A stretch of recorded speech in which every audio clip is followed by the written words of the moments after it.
બાઇબલમાં સૌથી પહેલું દર્શાવન કોણે આપ્યું? બાઇબલમાં સૌથી પહેલું દર્શાવન ઇબ્રાહીમે આપ્યું. કઈ રીતે આપ્યું?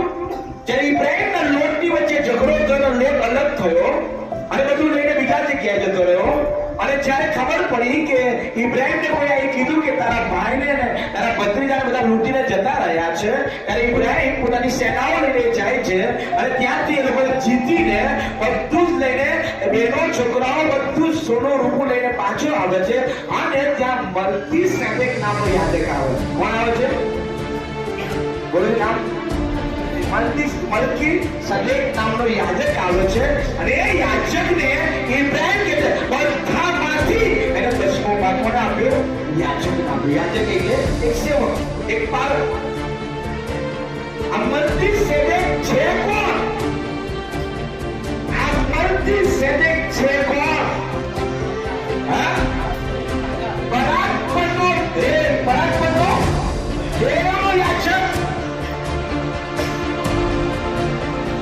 અને જો તમારે વજુમાં મલ્કીસેદેક વિશે વધારે જાણવું હોય કે આ મલ્કીસેદેક રાજા કોણ અને ઇબ્રાહીમે એને કેમ આપ્યું દર્શાવો.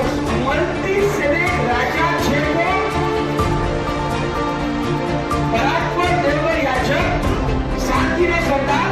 લખ્યું ત્યાં શાંતિનો સરદાર. બીજું કઈ વાંચે બીજા શબ્દો?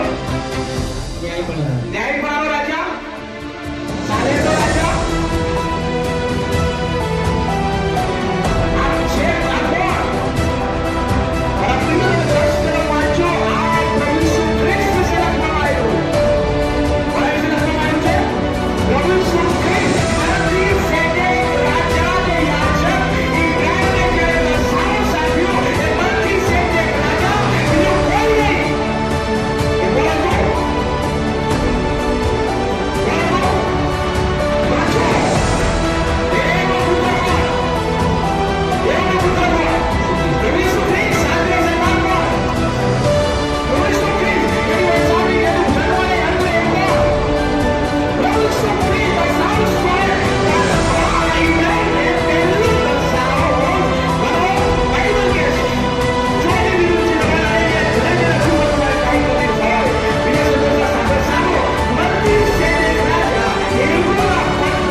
મારે જવાબ આપવાનો છે.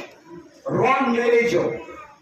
હું તમને ગલત નહીં શીખવાડવા માટે હું તમને વચનમાં લઈ જાઉં છું. હાલેલુયા. કે વચનમાં કેમ લઈ જાઉં છું? કે વચન સત્ય છે. હું ઉમેરી ના કહી શકું, કાપી ના શકું. તેવું સત્ય છે. મલ્કીસેદેક વિશે ત્યાં લખવામાં આવ્યું છે એનો અર્થ એટલે શાંતિનો રાજા.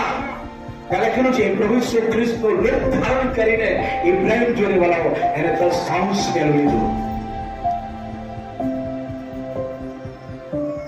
મારા પ્રિય, જૂના કરારમાં અને નવા કરારમાં બધી જ બાબતોને હું તમને શીખવવા માંગુ છું.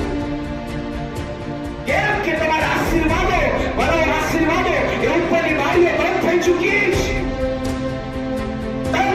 પસીનો પાણીને જીવી રહેલા તમે લોકો જે સ્વર્ગના આશીર્વાદ તમારા લાઈફમાંથી એની બારી ખોલવા માંગુ છું આજે વચન છે.